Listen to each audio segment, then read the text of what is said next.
Doença coronariana. É muita coisa, né? A próxima eu faço com o Pedro, né? Porque ele pegou 3 assuntozinhos, né? Filé, e deixou os outros 8 com a gente aqui. No ano que vem nós vamos trocar. Eu vou vir para sexta-feira e ele para o sábado. Síndrome coronária, a gente vai ter, né, algumas apresentações. Ela pode ser uma isquemia silenciosa, ela pode ser uma angina instável, um infarto, que pode ser com supra ou sem supra, do segmento ST, e pode ser uma manifestação imediata de uma morte súbita. Né? Às vezes o diagnóstico vem com uma apresentação inicial já de morte súbita, que é o ponto mais dramático da doença coronária. Né? 60% dos infartos ocorrem em indivíduos idosos, 30% de todos os infartos estão só na população acima de 75 anos de idade, e 80% das mortes acima de 65 e 60% acima de 75. Então, também é uma doença do paciente idoso. Ok? Como todas que a gente falou até agora. Né? E um problema, né? Eles são bem menos representados nos grandes estudos, e muitas vezes a gente acaba extrapolando, né, decisões de pacientes jovens para pacientes mais idosos. Isso ainda bem está melhorando, os idosos cada vez têm sido mais contemplados, mas muito aquém ainda em algumas determinadas situações que a gente não tem resposta para eles. Vejam aqui que tanto a mortalidade hospitalar quanto a mortalidade em 30 dias, tanto nos trials como nos registros aí de comunidade, ela é maior conforme aumenta a idade. Então, aumentou a idade, o indivíduo morre tanto no hospital mais quanto daí a 30 dias. Tanto em estudo, porque muito se condena, poxa, mas será que esses estudos realmente representam o nosso paciente no dia a dia? O estudo tem um monte lá de critério de inclusão, critério de exclusão, tanto nos registros de comunidade quanto nos trials, aumentou a idade, aumenta a mortalidade. Aqui, né, só exemplificando em resultado, né, mais de 63 mil pacientes, como a mortalidade tanto em 30 dias quanto em um ano aumenta progressivamente com o avançar da idade, mostrando que a idade é um marcador de mau prognóstico. E vejo aqui interessante, olha, entre pacientes com infarto, né, a presença de comorbidade e de fragilidade também vai aumentando. Então, a fragilidade está aqui no verdinho, olha, conforme a idade vai aumentando, os pacientes que infartam, eles têm mais fragilidade e têm mais comorbidades. Também parece lógico, né, gente, do envelhecimento, ok? Então, são pacientes idosos, mais frágeis e com mais comorbidades. Com isso, vão ter uma doença muito mais complexa do que um paciente jovem. E o outro grande problema da doença coronária é a taxa de incapacidade com a presença de DAC. Veja que, em amarelo, indivíduos sem doença coronária, e em verde com doença coronária, tanto homens quanto mulheres, aqui de 70 a 88 anos de idade. Está verde aí? Aqui está azul, eu falei, veja. Aqui tá... Eu já estou daltônico aqui. Então, se você tem doença coronária, você tem mais taxa de incapacidade, além de mortalidade, que é um problema no envelhecimento. Então, vejam que as dependências nas atividades instrumentais e nas atividades de vida diária, elas aumentam em 82% com presença de doença cardíaca, em 59% com artropatias e em 50% na doença pulmonar. Então, a doença cardíaca é uma das maiores causadoras aqui de incapacidade para o paciente idoso. Quando é que o nosso paciente tem isquemia? Quando existe um desequilíbrio entre oferta e consumo de oxigênio. Como é que a gente eleva o consumo? Com taquicardia, né, nos casos de ansiedade, de febre, de dor, na essência cardíaca. Se você aumenta a contratilidade durante exercício, com o uso de droga vasoativa, nas descargas adrenérgicas, daí o beta-bloqueador é muito importante, e aumentando pressão intraventricular, na hipertrofia, na sobrecarga de volume, e se eu tenho complacência reduzida, que é o nosso paciente idoso. Então, isso tudo aqui aumenta o consumo de oxigênio. E aqui reduz a oferta de oxigênio. Vai ocorrer redução do fluxo, ou mesmo, você tem por redução do fluxo, ou por redução do conteúdo arterial de oxigênio. Então, se você reduz fluxo, você diminui a oferta. Se você reduz a concentração arterial de O2 no sangue, você reduz a oferta. E ela pode ser insidiosa, lenta, ou pode ser abrupta. Ela vai ser insidiosa nas síndromes crônicas estáveis. Né? Na meningite estável, ela vai sendo insidiosa. As lesões ateroscleróticas, elas geram obstruções significativas que vão limitar a oferta. E quando você tem um aumento de demanda, no exercício, por exemplo, essa oferta que era o suficiente no repouso se torna insuficiente e o paciente tem isquemia. Então, é o indivíduo que tem angina estável, que tem sempre os sintomas em determinados níveis de esforço físico. E ela é abrupta nas síndromes coronarianas instáveis ou na síndrome coronariana aguda. A redução do fluxo, ela é súbita, ela é aguda e a isquemia ocorre mesmo em repouso, mesmo numa situação de baixa demanda. Então, o que acontece na síndrome coronariana aguda? Por que acontece uma redução súbita do fluxo? Você tem a fissura ou a rotura da placa. Na hora que essa placa se rompe, você vai ter ativação e agregação plaquetária, ativa o sistema de coagulação e forma o trombo, que ele pode ser ou oclusivo ou não oclusivo, a gente vai mostrar aqui. Então, a rotura da placa, ela libera materiais trombogênicos que vão levar à ativação plaquetária, e isso vai gerar trombina. A geração de trombina ativa mais plaqueta, que ativa mais trombina, e assim vai. E, além disso, ativa fatores 5 e 8 da coagulação, gera fibrina, isso vai unir as plaquetas e vai formar aquela rede sólida que é a consolidação do trombo. Então, o processo começa com a fissura da placa, com a exposição dos fatores trombogênicos, ativação plaquetária, geração de trombina, ativa fatores de coagulação, fibrina, trombo. É esse o mecanismo da síndrome coronariana aguda. Então, a gente tem várias maneiras desse trombo evoluir. Eu tenho aqui uma placa, eu tenho fluxo de sangue. O indivíduo está assintomático. Essa placa progredindo em determinadas situações de desequilíbrio na oferta e na demanda, eu vou ter a angina estável, certo? Então, essa oferta e demanda, esse desequilíbrio é que leva à isquemia. De novo aqui, na oferta, depende do fluxo coronário, da hemoglobina, por causa da concentração de oxigênio, que a gente falou, da saturação, do tempo diastólico. E que regula consumo? Frequência cardíaca, contratilidade, pós e pré-carga. Então, esse indivíduo vai ter angina sempre em determinadas situações de maior demanda e de menor oferta. Tá? Então, isso aqui nós vamos ver depois, importantíssimo, é a capa fibrosa, geralmente uma capa mais espessa nos pacientes com angina estável. Aqui eu tenho um paciente com angina estável. Ele pode ficar sempre estável.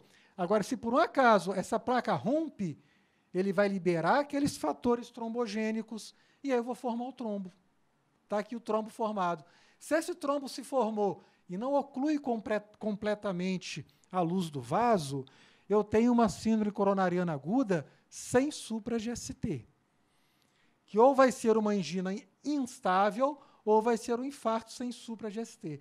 A diferença daqui para cá, aqui você sobe os marcadores de necrose, troponina, CK, MB, e aqui você não sobe os marcadores de necrose, mas é o mesmo mecanismo. Se o vaso oclui completamente, eu vou ter um infarto com supra-GST. Então, essa é a diferença das síndromes coronarianas agudas. Ou ela é sem supra, uma oclusão parcial, ou ela é com supra total, oclusão. Se é sem supra, ou é angina instável, o indivíduo não sobe o marcador, ou é infarto sem supra, se ele sobe o marcador de necrose. Tranquilo? Isso aqui é menos grave do que isso aqui, gente? Não. As duas situações são muito graves se não forem abordadas de maneira correta. Vamos discutir isso já já. Então, eu posso evoluir daqui direto para cá, daqui para cá, daqui para cá, depende da evolução do seu paciente, ok? O meu paciente pode estar assintomático com uma placa e romper essa placa.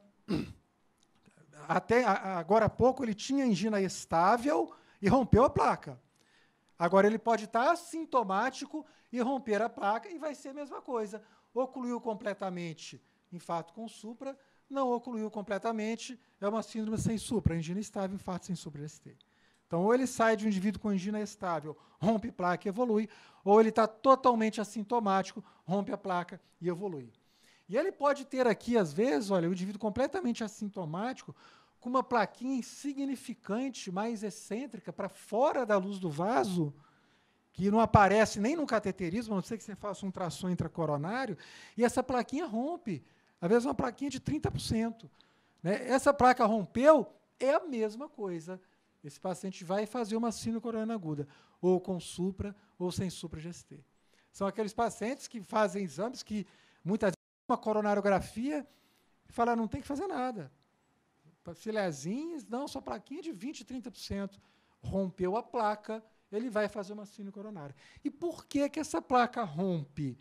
Né? Aqui, olha, lembra a figura clássica, né, do paciente infartando? Aqui estão todos os fatores de risco. Né? Primeiro, o sinal clássico, né, de levar naquela mão no peito espalmada e cerrada, o indivíduo saindo do restaurante, né, uma alimentação copiosa, um esforço físico, carregando a mala, num frio, né, vasoconstrição, e tendo a síndrome coronariana aguda. É a figura clássica de livro, né, que ela pode ter uma oclusão completa, né, ou não, aqui só ilustrando no cateterismo, né, o stop aqui do enchimento arterial, né, que é do infarto agudo do miocárdio. Então, por que que essa placa rompe? A placa aterosclerótica, ela tem um núcleo lipídico, né, que fica na porção central, que está aqui, e tem a capa fibrosa. Tá? Essa capa fibrótica, né, ela é constituída principalmente por tecido conectivo. Essa placa é a única barreira que separa o sangue de todo aquele sistema gerador de trombos que tem lá no núcleo lipídico. Então, aquele sistema todo gerador, aquele trombogênico, está lá no núcleo lipídico. Então, o que vai fazer essa placa ser mais ou menos vulnerável é a consistência dela. Então, a placa vulnerável depende do tamanho e da consistência do núcleo aterosclerótico, da espessura da capa fibrótica e da inflamação que tem dentro dessa placa. Tá? Então, uma placa vulnerável, a definição funcional, geralmente, ela é não estenótica, porque geralmente as placas grandes são crônicas, são antigas, são placas duras, calcificadas. Elas rompem menos até do que as placas pequenas. Né? Há umas décadas atrás, a gente achava que infartava quem tinha uma placa de 60, que passava para 70, para 80, para 90 e fechou. E hoje a gente sabe que não. A fisiopatologia principal está ali, é na rotura da placa. Então, geralmente, uma placa não estenótica que tem alta probabilidade de romper e formar um foco trombogênico após a exposição aos fatores de risco. A definição histológica é aquela placa com núcleo lipídico grande e uma capa fininha, tá? Infiltrada por macrófago, uma capa inflamada, que ela tem uma placa inflamada com uma membrana fina e com um núcleo de gordura grande. E as placas menores, elas têm com mais frequência essa característica. Hoje em dia, o conceito de vulnerabilidade está indo além da placa. Né? Hoje a gente fala que é o paciente vulnerável. É a placa vulnerável, o núcleo lipídico grande, capa fibrótica pequena, num sangue vulnerável, mais predisposto a hipercoagulabilidades, como aquelas síndromes de hipercoagulabilidade, e um miocárdio mais vulnerável por arritmias. Isso vai fazer um paciente vulnerável que vai ter maior incidência de morte. Então, é o conceito da vulnerabilidade além da placa. Os fatores de risco para a doença coronária são os clássicos, né, pessoal? Nós temos aqui os modificáveis, que é o que a gente tem que tentar sempre trabalhar para a doença coronária, para a hipertensão, para a insuficiência cardíaca, e os não modificáveis, história familiar, sexo e a idade. Então, o envelhecimento, a gente já mostrou, é um fator de risco para a doença coronária. A nossa anamnese, quando a gente está investigando dor torácica, mesmo na emergência, a gente sempre fala, na anamnese de emergência, ele tem que ser rápida, né, em 2 minutos para completa. Na hora que ele te queixou de dor, a gente tem que saber a localização, a duração, a intensidade, a irradiação dela, o que é que desencadeia, o que é que faz melhorar, o tipo da dor, com que frequência ela acontece, o que é que está associado a essa dor. Tudo isso tem que estar esclarecido, tudo isso vai estar envolvido no diagnóstico da síndrome coronariana aguda. Quando a gente está falando de doença estável, isso é só para vocês terem, para citarem, né? Isso é antigo, até hoje é utilizada a classificação canadense para angina estável. Muito semelhante à insuficiência cardíaca, olha. A classe 1 atividade física habitual, como caminhar sob escada, não provoca angina. Ela vai ter com esforço físico prolongado ou intenso. Lembra da IC? Mesma coisa. Classe 2, você tem uma discreta limitação para a atividade habitual, e a angina acontece em subir escadas aí mais rapidamente, andar um pouco mais em aclives, subir escada após a refeição, frio, vento, essas situações de aumento de demanda já vão provocar angina. A classe 3, nas atividades habituais, a gente já vai ter angina. Caminhei um quarteirão, subi um lanche de escada, eu já tenho dor no peito. E a classe 4, da angina estável, qualquer atividade habitual já vai me dar sintoma anginoso. Então, se a gente fizer um comparativo, é bem equivalente à dispneia da insuficiência cardíaca. Quando a gente está tratando a angina estável, a gente quer aliviar sintoma, reduzir mortalidade e manter a funcionalidade do paciente. Isso é fundamental. Então, vamos lá. Medida não medicamentosa, sempre prioritária para o paciente. Sempre. Tá? Não tem como a gente pensar em dar remédio, nem a hipertensão, nem a IC, nem a coronária, sem fazer medida não medicamentosa. Em relação a drogas. Oi?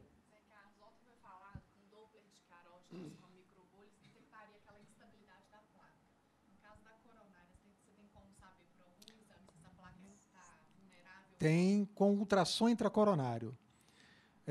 Isso faz na hora que você faz o cateterismo, você coloca uma sonda de ultrassom, como se fosse um ecocardiograma, e faz ultrassom da coronária. Então, ele consegue ver a constituição da placa, a espessura da capa fibrótica e o tamanho do núcleo lipídico. Então, você sabe da instabilidade dessa placa. E também consegue medir bem aquelas plaquinhas pequenas, porque qual que é o problema dessas plaquinhas? É 30%. É 30% concêntrica, mas tem aquela excêntrica, lembra que a gente mostrou? E aí aquela placa tem uma capinha fininha, cheia de núcleo lipídico, na hora que ela rompe na luz do vaso, ela vai expor fator de coagulação. Então, ainda não é rotineiro, tem ficado mais. Hoje, todos os serviços de hemodinâmica já tem disponível, quase todos, nos grandes hospitais. Ainda não é feito rotineiro, a não ser quando você detecta, tem alguma dúvida na coronariografia, pelo tipo da placa, pelo tamanho, suspeita de placa excêntrica, sintoma, plaquinha pequena, vamos investigar essa placa. Ainda não é rotineiro por questão de custo, efetividade aí. Tá? Então, AS, aspirina, reduz morbidade e mortalidade, no ISIS, 22%, e no GIST, de 10% a 12%. Então, é droga obrigatória. Você, para cada 1.000 tratados, salva 12 vidas usando a S. A dosagem recomendada varia de 75 a 325 miligramas, e hoje está comprovado, não há diferença, no caso da doença coronariana, de eu dar aqui, olha, 75, 100, ou dar 300 ou 325. Então, não há necessidade, né, no meu tratamento crônico, de eu dar doses altas, porque os efeitos colaterais, eles têm as complicações, principalmente gástricas, e aumento de sangramento, estão associados também a aumento de dose. Não tem discussão, é classe 1, nível de evidência A. Beta-bloqueador, também indiscutível, é classe 1, nível de evidência A, reduz até 32% de mortalidade. Quais são as ações do beta? Já falamos tudo lá atrás, diminui cronotropismo, diminui inotropismo, reduz pós-carga e melhora, prolonga o tempo de diástole. É tudo que a gente quer para o nosso idoso e é tudo que a gente quer para a coronária, para melhorar o tempo de perfusão da coronária. Concordam? Então, é uma droga fantástica para nós. E ECA-BRA, redução no HOPE aqui de 22% de evento coronário e de AVC em paciente de alto risco, redução fantástica. O estudo Europa com peridopil, também em idosos, né, de baixo risco, reduziu o evento, não só aqui no HOPE era alto risco, mesmo em dose, mesmo de baixo risco, o uso de ECA reduzia risco de evento. Então, é uma droga obrigatória também da gente usar, a não ser que não tenhamos tolerabilidade para ela. Cuidado, né, com os efeitos que a gente já discutiu, hipotensão, tontura, tosse, hipercalemia, principalmente com captopril, redução de paladar. Está de olho em potássio, em creatinina e nos indivíduos que têm estenose bilateral de artéria renal. Antagonista de canal de cálcio. Veja que até agora, gente, né, não tem dúvida, né? Estão passando rápido, isso aqui já é rotineiro. AS, beta-bloque, ECA, né, não tem discussão. Vamos falar no final como é que a gente usa, né, depois na síndrome coronariana aguda. na manutenção, aqui não tem dúvida, né? Antagonistas de canal de cálcio. Não são drogas de primeira escolha. A gente deve evitar os hidropiridíneos de curta duração, porque eles pioram aí o quadro isquêmico do paciente. São uma boa opção quando a gente tem angina vasoespástica, aquela angina de Prismetal. Aí eles são uma droga de eleição. Ele é útil quando a gente está na vigência de uma DAC com hipertensão. Lembrar dos cuidados de Ultiazem e Verapamil, né? Que eles podem ser uma droga aí na substituição da contraindicação beta-bloqueador, mas evitar o uso concomitante das duas por conta de bloqueios atrioventriculares. Eles podem, nos pacientes que têm função reduzida, a gente não deve utilizar, que eles vão piorar a função ventricular. Então, a ação farmacodinâmica reduz cronotropismo, reduz inotropismo, reduz pós-carga e leva a uma vasodilatação coronária com melhora de fluxo. Ok? Verapamil e Ultiazem. Nós vamos utilizar aí uma amlodipina, pensando em hipertensão principalmente. Tá? Mas aqui, Verapamil e Ultiazem. Ok? Nitratos. Nitrato não reduz mortalidade. Tá? Nem na DAC crônica, nem na síndrome coronariana aguda. Não é redução de mortalidade. Porém, melhora sintoma e melhora a qualidade de vida.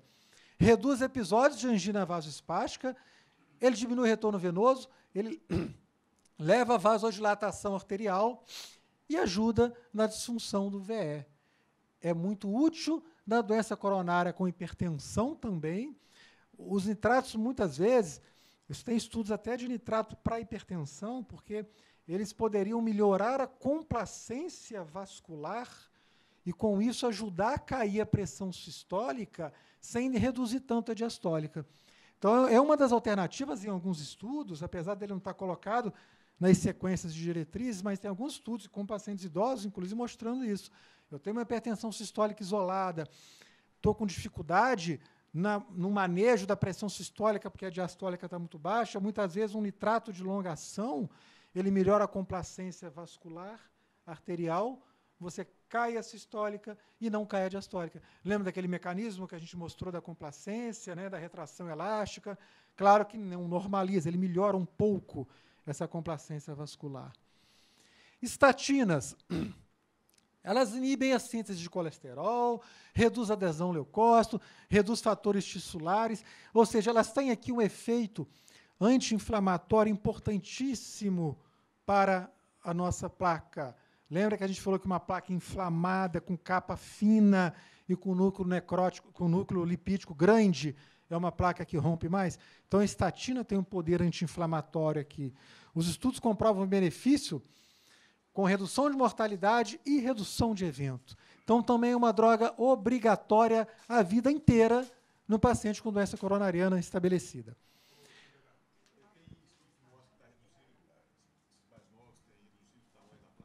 Tem.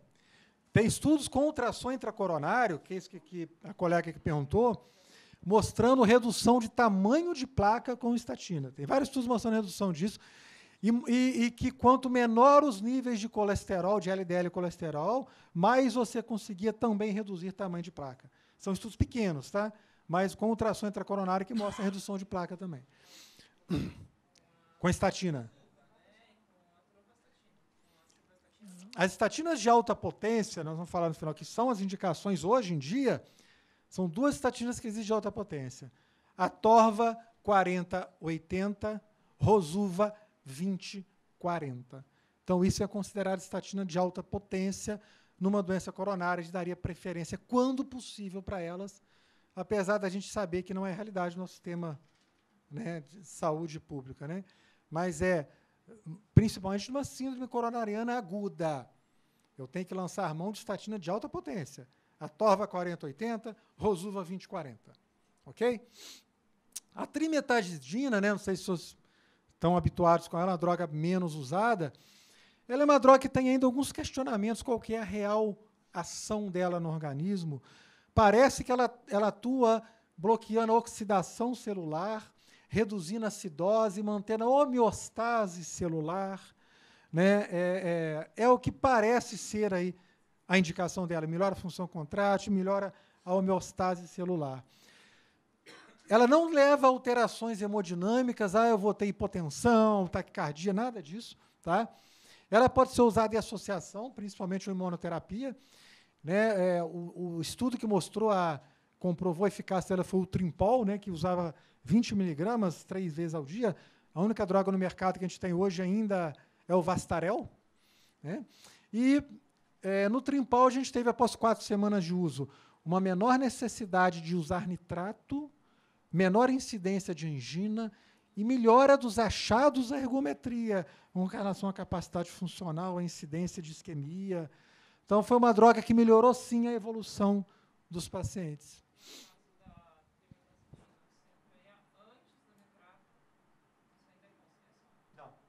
Não tem consenso. A gente tem as nossas drogas obrigatórias, né? Beta-bloqueadores, IECA, BRA, aspirina, estatina. Esse é o nosso coquetel. O meu paciente tem sintoma anginoso, entraria um nitrato. Né? Meu paciente está sintomático. Mesmo com todas essas drogas, a trimetazidina pode ajudar.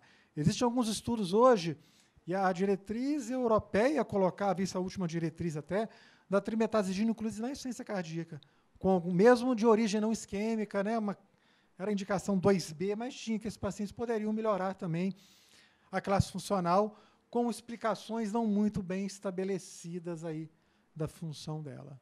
Ok? Bom, então a angina estável, que é o estudo que a gente falou para angina estável, eu vou conduzir com essas drogas de acordo com a sintomatologia do meu paciente. E quando é que eu indico intervenção para esse paciente meu, que tem uma angina estável? A gente sabe que o prognóstico da angina estável é relativamente benigno. Né? A mortalidade ela é 2 a 3% ao ano. Então, esse prognóstico dela a gente tem que levar em conta na hora de estabelecer o melhor tratamento. A gente tem que ter ideia o que piora o prognóstico da minha angina estável. Uma classificação funcional ruim, uma isquemia que acontece em carga muito baixa de esforço, uma resposta inadequada ao esforço. O que é isso? Eu estou no esforço e começo a ter hipotensão durante o esforço, eu não consigo elevar a frequência cardíaca de maneira adequada. Isso é uma resposta inadequada. Uma angina de início recente, um indivíduo com infarto prévio, que já tem a disfunção ventricular, com vários vasos acometidos, com lesão de tronco de coronária ou obstrução proximal de DA. Então, esses indivíduos aqui, eles têm uma tendência a uma pior evolução, mesmo que na angina estável. Por que essa discussão? Para a gente saber o que fazer. Então, a gente vai escolher tratamento conservador ou intervencionista de acordo com a gravidade do sintoma, com o estilo de vida, com a quantidade de isquemia que a gente tem. Uma coisa é eu ter 8, 10% de área isquêmica numa cintilografia, outra é ter 30%. Né? Os riscos inerentes ao procedimento e ao paciente, a preferência do meu paciente, se eu tenho esse determinado tratamento no local que eu trabalho e com a evidência da literatura. Então, isso tudo tem que ser levado em conta para eu escolher se eu vou intervir no paciente ou não. E por que isso tem que ser muito bem julgado, gente? Porque, olha só, tanto no sobrevida aqui, por qualquer causa aí de infarto, tratamento clínico ou tratamento clínico com angioplastia, não teve diferença estatística, no caso de angina estável. Da mesma forma, internação, só o tratamento clínico vermelhinho, ou angioplastia e tratamento clínico, não teve diferença estatística. Tá? Então, o estudo isquímia, que está em andamento, ele vai tentar responder isso melhor para a gente, é o que se espera, mas até o momento não existe uma evidência concreta de que o tratamento intervencionista seja melhor do que o tratamento conservador no indivíduo em angina estável, com uma terapia clínica otimizada, né, aderente ao tratamento, e que esteja assintomático. Se ele está assintomático, ou tem uma área isquêmica de risco muito grande, ou ele já infartou, aí a gente começa a pensar em ser mais intervencionista. Caso contrário, tratamento conservador. Então, em conclusão, a angina estável deve envolver sempre medida não farmacológica e farmacológica. Eu posso escolher tanto faz clínico ou intervencionista, e eu vou levar em conta a característica do paciente, com a morbidade, expectativa de vida, a vontade do paciente. Eu vou levar em conta aqueles marcadores de gravidade que estão relacionados à importância e extensão da doença, e avaliar os riscos da intervenção e o risco do paciente. Ou seja, quanto maior a intensidade, aí, maior a frequência das comorbidades, quanto mais idoso e mais comorbidades tem esse paciente, mais a gente tem que pensar no risco-benefício da intervenção.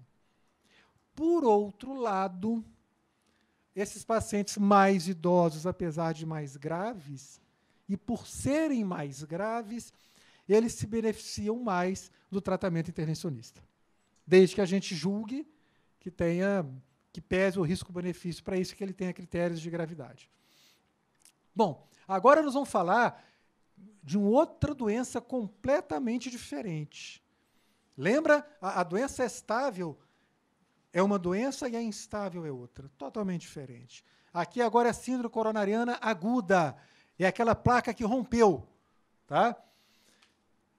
E aí a gente tem algumas peculiaridades nos idosos também. Quanto maior a idade, maior a extensão da lesão, maior a gravidade, maior é a presença de lesões complexas, maior é o número de lesões calcificadas e mais esse paciente vai ser multiarterial, ou seja, vai ter várias artérias acometidas. Então, essa é a realidade do paciente idoso. Vejam que aqui entra um outro grande problema, que são as manifestações atípicas.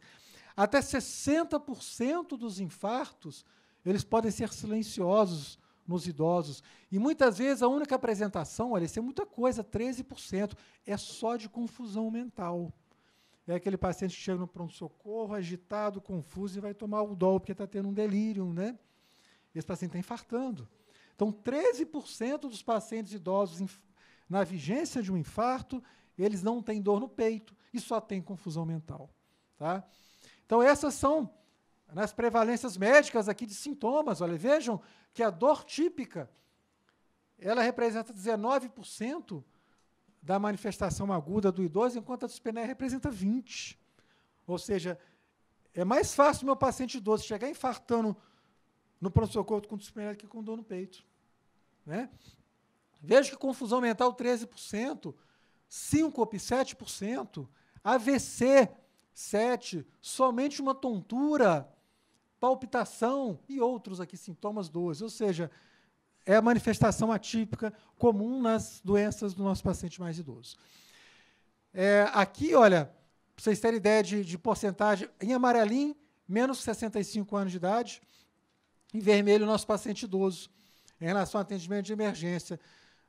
31% dos pacientes aqui acima de 65 anos foram atendidos em pronto-socorro, enquanto que a mortalidade era de 71%, ou seja, um terço desses pacientes era idoso. Porém, dentro desse um terço aqui, na hora que a gente somava, 71% a mortalidade acontecia nesses pacientes idosos. Apesar de eles serem menos atendidos, eles morrem muito mais na vigência de um atendimento de pronto-socorro de emergência. Também, e aqui é importante vocês terem colocado e gravado aí, a angina instável, a gente está falando assim, coronariana aguda. A angina instável tem uma classificação, né, que é a classificação de Braun-Aldi. Classe 1, 2, 3. Classe 1 é uma angina de início recente, menos de 2 meses, frequente ou de acentuada intensidade, 3 ou mais vezes ao dia, acelerada, né, ou seja, evolutivamente mais frequente e desencadeada por esforços progressivamente menores. Antes eu cansava para andar tantos metros, agora na metade do caminho eu estou cansando, um quarto, e assim vai. Isso é classe 1. Classe 2 da angina é uma angina de repouso subaguda, ou seja, um ou mais episódios nos últimos 30 dias, e o último episódio há mais de 48 horas.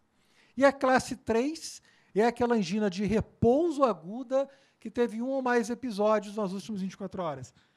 Isso é só para vocês terem ideia do que é, para quando vê escrito, vê numa papeleta, numa avaliação, eles vão fazer, paciente internado com angina instável, classe 3 de Braun-Aldi. Opa, já é isso aí.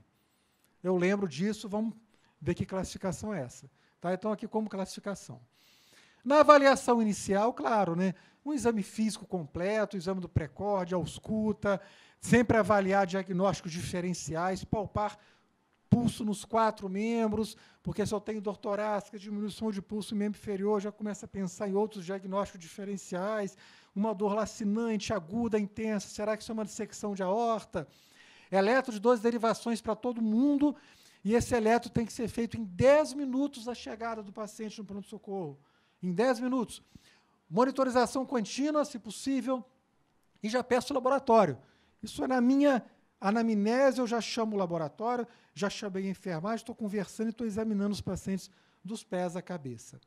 No tratamento agudo, né, oxigênio, se necessário, que seria para uma saturação menor que 90%, é o que coloca a última diretriz de coronária, monitorização, analgesia, os antiplaquetários, vamos falar de cada um deles aqui, estatinas, azeparinas e beta-bloqueadores, tratamentos de manutenção, nós vamos manter antiagregante, beta-bloque, estatina e, se necessário, IECA-BRA. Então, o nosso coquetel básico aqui. Na síndrome sem supra-GST, porque na síndrome com supra não tem conversa. Meu paciente chegou com infarto com supra, o que é que eu tenho que fazer? Abrir artéria. Não tem conversa. Né? Eu vou dar o meu coquetel inicial que nós vamos discutir, ou eu vou mandar para angioplastia de imediato, ou eu vou trombolizar. Certo? Aqui não. Síndrome sem supra, eu não mando direto para angioplastia nem faço trombólise. É contraindicado trombolizar. Síndrome coronariana aguda sem supra-GST, ou eu faço uma estratégia conservadora ou invasiva precoce. Em resumo, a estratégia conservadora era eu pedir cateterismo para os pacientes que ou têm isquemia recorrente, ou um teste funcional positivo. Ou seja, meu paciente chegou, controlei ele não tem mais dor, estabilizou, ele vai para um teste ergométrico, com ecoestresse com dobuta, ou para uma cintilografia, e tem isquemia. Ele vai para a estratégia invasiva. Essa é a conservadora. Agora, a estratégia invasiva precoce, eu vou fazer cateterismo nas primeiras 24, 48 horas. Não vai para angioplastia, não. Angioplastia e trombólise é reperfusão coronária. Reperfusão coronária é síndrome com supra. Síndrome sem supra, eu vou estudar a coronária do paciente. Então, é cateterismo nas primeiras 24, 48 horas e, dependendo da anatomia desse paciente, eu vou decidir o que fazer. E como é que eu tomo decisão de um lado para o outro? Estratificando o risco desse paciente. Existem vários scores para eles. Para isso, o mais simples é o time RISC score. Tem o score de Braunwald, tem o score de Grace, hoje um dos mais utilizados. Tudo isso a gente baixa o aplicativo no celular, só, sei lá, score de Grace, time score para infarto sem supra, tem tudo. Né? Então, idade, isso tudo soma um ponto. Paciente com mais de 65 anos, 3 ou mais fatores de risco, doença coronária documentada, uso de ES nos últimos 7 dias, 2 ou mais episódios de angina nas últimas 24 horas, alterações dinâmicas de ST e elevação de marcadores de necrose. E a gente soma pontos. Né? E vejam aqui que quanto mais pontos a gente tem, maior é o risco de complicação e o risco de evento coronário do nosso paciente. Então, a gente define como baixo risco, até 0 a 2 fatores de risco. Risco intermediário, 3, 4, alto, 5 a 7. Pacientes de risco intermediário e de alto risco, eles vão para a estratégia invasiva precoce. Pacientes de baixo risco vão para a estratégia conservadora. Todos vão receber o mesmo tratamento inicial. Dei todas as drogas. Vamos discutir isso agora rapidamente, como é que faz isso. Depois que eu dei tudo, eu tenho que saber, e agora, o que eu faço com o meu paciente? Ou eu interno ele à terapia intensiva e faço uma prova isquêmica não invasiva, para ver se ele faz isquemia, ou ele vai direto para um cateterismo em 24 a 48 horas, e até mais precoce se ele instabilizar. Ok? Aqui a gente tem estudo aqui em pacientes idosos, tá? Com síndrome coronariana aguda, e veja que o que ele mostrar. Os idosos apresentam, eles demonstram maiores benefícios absolutos e relativos na redução de morte e infarto com o tratamento invasivo precoce. E o acompanhamento a longo prazo sugere superioridade da revascularização para melhorar sobrevida e sintoma. Então, a gente não pode julgar que, pela idade, a gente não vai ser invasivo no paciente. Se ele é de risco médio, intermediário ou alto, ele vai para estratégia invasiva, sim. Apesar de ele ser de risco maior, ele se beneficia mais, justamente porque é de risco maior. Okay? Porque a doença dele é mais grave. Estudos adicionais são necessários, de novo, como sempre, para estabelecer o tratamento, aí, né, o papel do tratamento invasivo nos idosos frágeis e nos muito idosos. Certo? Então, se eu tenho um risco maior, eu também tenho um benefício maior. Eu tenho que saber julgar quem que eu vou colocar de um lado e do outro. Basta aplicar um score. Conclusões, então. A abordagem invasiva mostra-se útil em vários estudos, nos pacientes de maior gravidade, que é risco intermediário ou alto. A abordagem invasiva para todo paciente pode causar dano. Não há indicação para o de baixo risco. Existe grupo de pacientes, então, que não se beneficiam da estratégia invasiva. Então, em toda a síndrome coronariana aguda sem supra-GST, eu tenho que estratificar o risco do meu paciente. Ok? Depois que eu faço todo o coquetel de droga, eu pego, abro o meu celular, escolho o score de risco e jogo o meu paciente lá, para eu saber o que eu faço com ele a partir daí. Na síndrome coronária, sem supra-GST. Porque na com supra-GST, o que eu tenho que fazer? Abrir a artéria dele, que está totalmente fechada. Lembra do desenho? Então, eu tenho que abrir a artéria.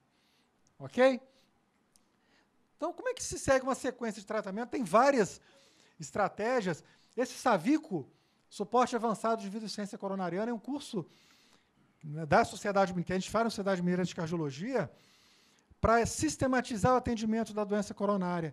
Então, ele usa um mnemônico SAVICO, que é o nome do curso, só que com 2 Cs. Aquela história de Monab, CH e tal, né? Aquilo está abandonado. Então, como é que a gente hoje conduz? Com o protocolo do SAVICO. Quem gosta de emergência ou trabalha, sugiro que faça esses cursos, são fantásticos. Tá? A sociedade tem uma parceria, inclusive com cursos gratuitos com o CRM, porque num dia a gente aprende a sistematizar o atendimento. O S é o quê? Suporte clínico, o que a gente chama de MOVE, em todas as emergências. Se o paciente move, monitoriza o paciente, liga o oxigênio, se tiver indicação, menor que 90% de saturação, veia para todo mundo, e o E de exame, tanto exame físico quanto complementar. Movi meu paciente A de antiagregante plaquetário. Eu tenho que dar sempre 2 antiagregantes plaquetários na síndrome coronariana aguda, sempre. O AS para todo mundo, 200 a 300 miligramas, se o paciente vai mastigar esse AS, ou eu vou macerar para ele. E ou clopidogrel, ou ticagrelor, ou prasugrel. O prasugrel é uma droga que o estudo dele avaliou no paciente com anatomia coronariana conhecida, ou seja, na hemodinâmica, eu fiz o cateterismo, vi que tem lesão e dei o prasugrel. Esse foi o estudo, ou seja, nós não estamos autorizados a usar prasugrel sem ter anatomia conhecida. Então, ele não vai entrar no nosso pronto-socorro, 1 a menos. Vamos usar ou clopidogrel ou ticagrelor. Clopidogrel, qual que é a dose dele? Na síndrome coronariana aguda sem supra-GST, sem supra. Se o meu paciente tem menos de 75 anos de idade, 300 miligramas, são 4 comprimidos. Então, eu vou dar 2 a 3 comprimidos de AS para mastigar e 4 comprimidos de clopidogrel. É o que tem no nosso pronto-socorro, né? Ticagrelor, nos serviços, né, terciários aí, nos grandes hospitais tem, aí eu vou dar 180 miligramas, são 2 comprimidos de 90. É a dose de ataque. Na síndrome com supra, nós vamos chegar lá. Para angioplastia. Aqui na sem supra, não. Tá? Então, são 4 comprimidos. 2 comprimidos. 180 miligramas, cada um tem 90. Certo? Então, 2 comprimidos de AS, 4 de clopidogrel. Ou então, se eu tenho ticagrelor é melhor do que o clopidogrel, eu dou 2 comprimidos, que é 90 miligramas cada um. Acabou o A de antiagregante. Viabilizar a reperfusão. O que é viabilizar a reperfusão? É abrir a artéria. Eu vou reperfundir infarto sem supra? Não vou. Reperfusão é infarto com supra. Pula o V. E de isquemia. O que é isquemia? É melhorador. O que eu uso para melhorador? Nitrato. Posso dar morfina e também beta-bloqueador. O foco principal é o nitrato. Como é que eu uso nitrato? É o velho e bom nitrato sublingual. É o Isordil, 5 miligramas. Posso repetir depois de 5 minutos, depois mais 5, com os cuidados de que, se o paciente está hipotenso, eu não posso dar o nitrato. Ok? Na síndrome sem supra. Principalmente pressão sistólica 90 para baixo. Dei nitrato, meu paciente ainda não respondeu, eu posso aí lançar mão da morfina.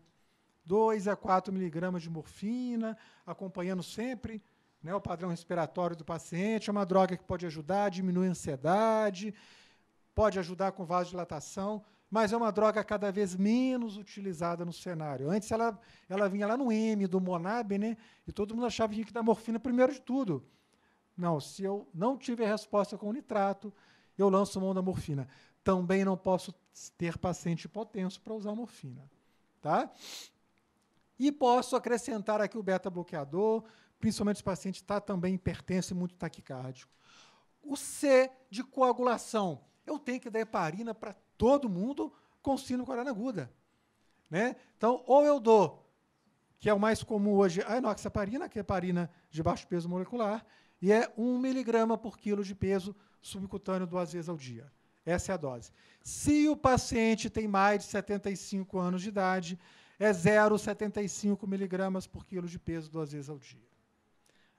Eu comecei o clopidogrel, não terminei, né? Eu falei que no clopidogrel, abaixo de 75 anos, eu dava 4 comprimidos.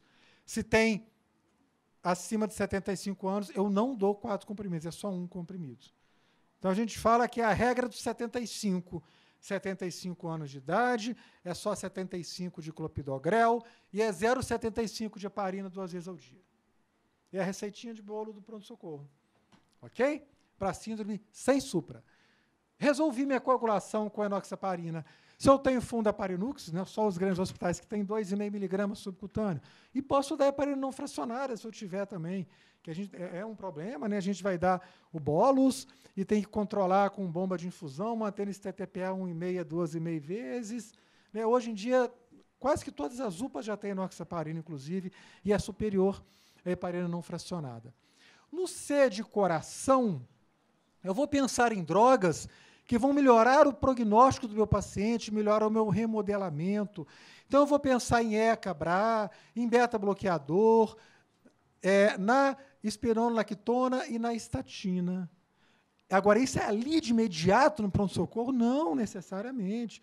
Eu tenho até 24 horas para dar uma estatina. Eu vou dar beta-bloque na emergência.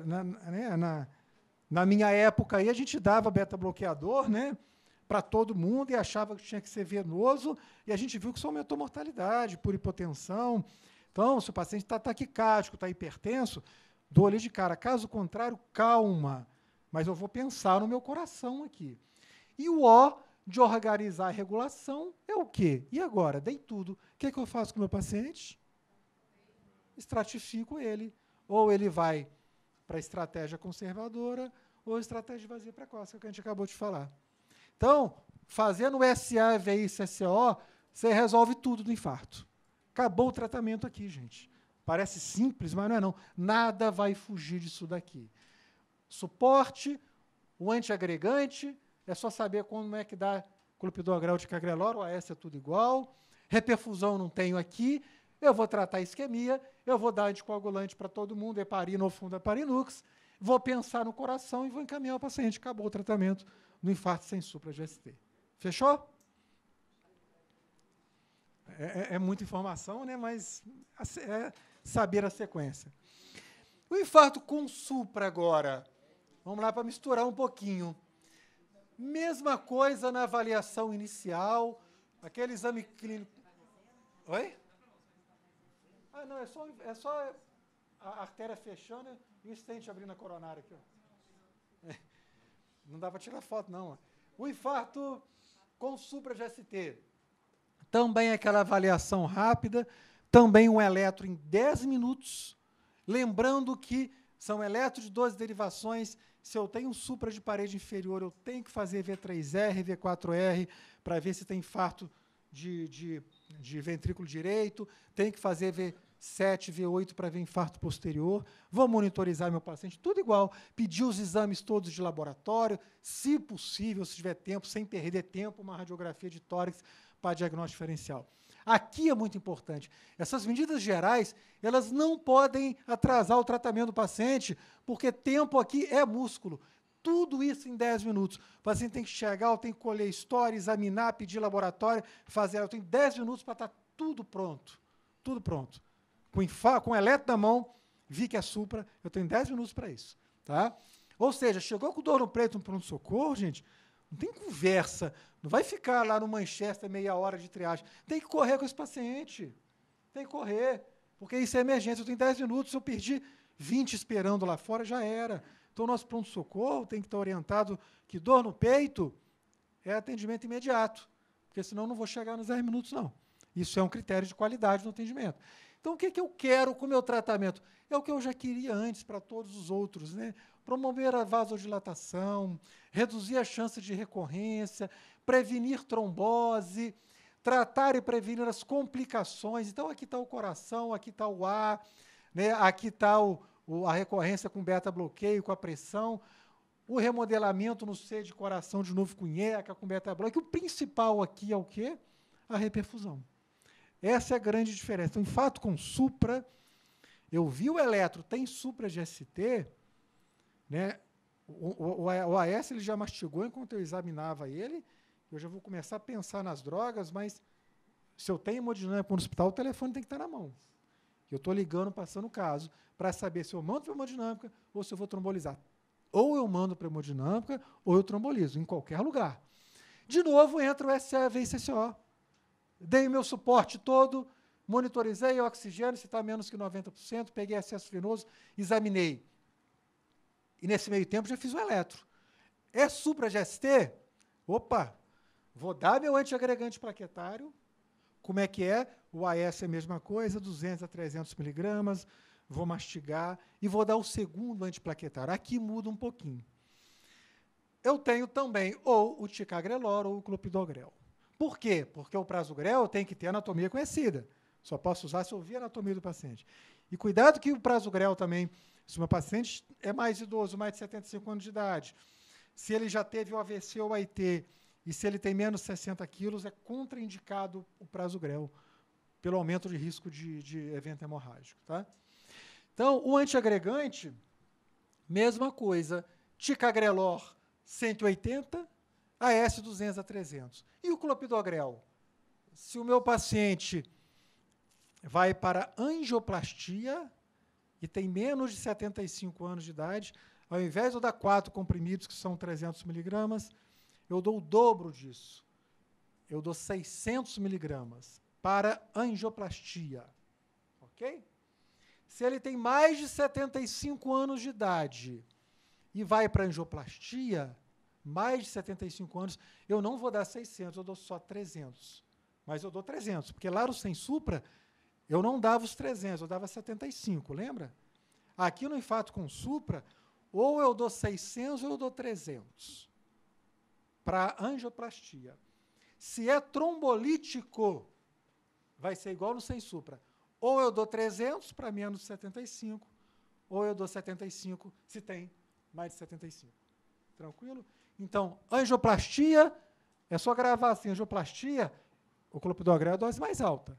O mais alto é o quê? Ou é 600 ou é 300. Tá? Mais ou menos 75 anos de idade. Se é trombólise ou se é infarto sem supra, eu vou dar a dose menor do clopidogrel. Ou é 300 no mais jovem, ou é 75 no mais de 75 anos de idade. Beleza? Então, vou trombolizar. Ou eu dou 75 ou eu dou 300. Vou para angioplastia. Ou eu dou 300 ou eu dou 600, depende da idade. Prasugrel e ticagrelor ainda não estão liberados para trombólise. Ainda não. Tá? Em breve estará. A gente já teve estudo apresentado no último American College, prasugrel e ticagrelor. Então, por enquanto, você só está autorizado a usar na trombólise o clopidogrel. Tá? Em breve, o ticagrelor deve estar liberado também. Mas por quê? Porque eu não tinha estudo ainda corroborando isso. A gente só pode usar o que você tem estudo que mostra eficácia e segurança. Apesar de a gente saber que é uma droga fantástica. Já, né, muitos serviços usando off-label, mas não é autorizado ainda, então, por enquanto, a gente não pode usar. Confundiu muito, gente, o clopidogrel? Não, né? Então, infarto sem supra e trombólise é igual, ou é 300 ou é 75, se vai para angioplastia, ou é 300 ou é 600. Acabou. E o ticagrelor, 180 miligramas, se vai para angioplastia, ou se é sem supra, na trombólise eu ainda não posso usar. Viabilizar a reperfusão. Rápido. Então, chegou no meu hospital, tem hemodinâmica, a partir do momento que eu vi o eletro com supra, eu tenho 60 minutos para esse paciente ir para a hemodinâmica e o catéter cruzar a lesão dele. 60 minutos. Se eu não puder respeitar esse tempo, eu trombolizo meu paciente. Então, você está lá no Mater Dei, que é onde você falou que trabalha. Lá tem hemodinâmica 24 horas. Chegou teu paciente no pronto-socorro, infarto com supra, você ligou para a hemodinâmica. Abre em 60 minutos? Abre, vai para a hemodinâmica. Não abre, tromboliza o paciente. Isso mudou. Não se usa mais agora porta-balão. O termo mudou a partir das últimas diretrizes. Agora é o PCM. É primeiro contato médico. Você viu o eletro e faz contato. Não se usa mais porta-balão. Tá? Oi? Esse é o problema que nós falamos aqui. É o grande problema. A gente viu que ele tem mais dispneia do que dor no peito, que 13% vai ter só confusão, que 7% vai ter síncope só. É um problema. Né? Por isso que faça eletro deles.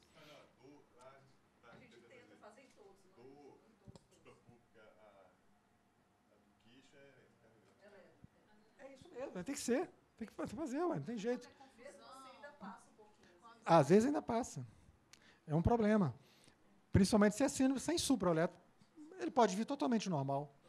Em até 75% dos casos de uma síndrome coronariana aguda, sem supra, você pode ter um eletro normal. Quer dizer, se suspeitar, tem que estar triando esse paciente.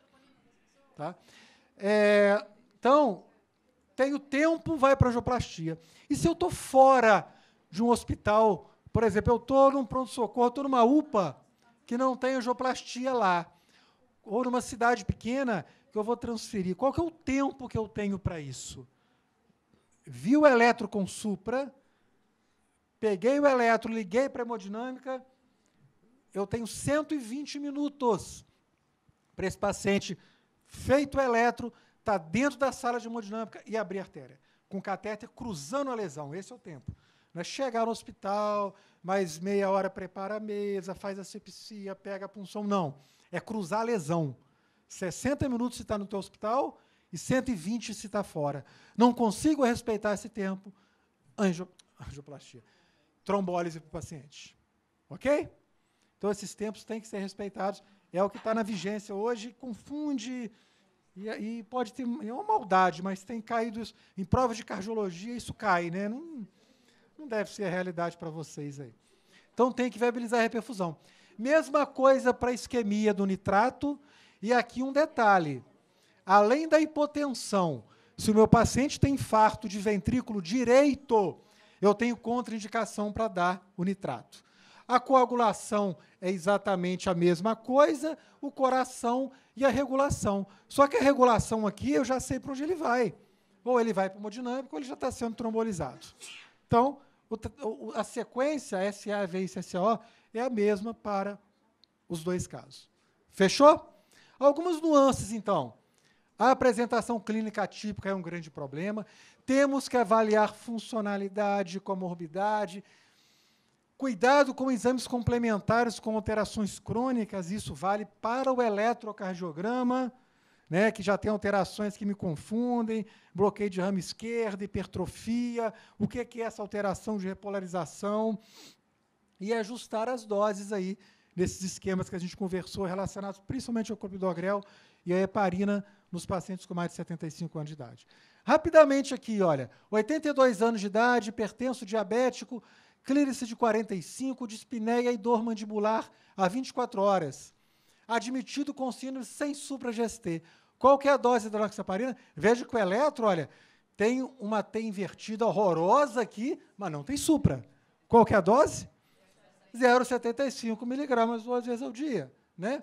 77 anos, tabagista, infarto agudo, mostrando supra em parede inferior, V3R, V4R, ou seja, infarto de parede inferior, infarto de VD, pressão de 90 por 60. Até que eu consiga abrir essa artéria dele. O que eu posso fazer para ajudar ele? Primeiro, de cara, ressuscitação volêmica. Se o paciente está degringolando, está piorando, aí eu vou pensar no inotrópico, né, pessoal? Mas agora aqui não. Tudo que a gente não quer é aumentar o consumo desse paciente que, né, os nossos inotrópicos vão fazer. Então, reposição volêmica. Síndrome coronariana aguda, se a gente fizer SAVI, CCO, a gente trata, todos os pacientes sigam aquela sequência com as doses recomendadas. Rapidamente,